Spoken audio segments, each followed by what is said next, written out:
Dear YouTube team, I'm called Samuel Nyomungeli. My YouTube channel is AfriSeries TV with the handle of Offshore AfriSeries.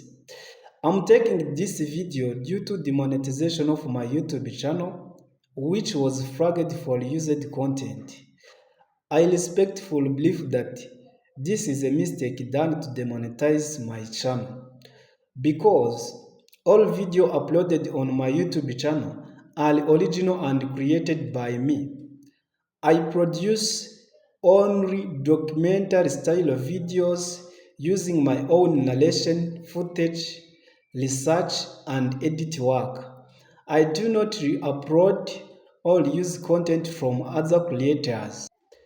Each video on my YouTube channel is unequally produced to educate and to inform my viewers through my original creation.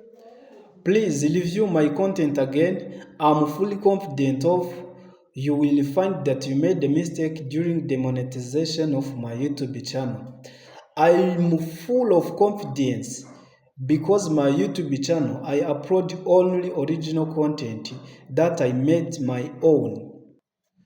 Also, my YouTube channel obey and follow all YouTube guidelines and community guidelines. So, please check again from me. I'm waiting for your good response. Thank you for being and understanding my opinions. Please help me to get back monetized. Thank you a lot.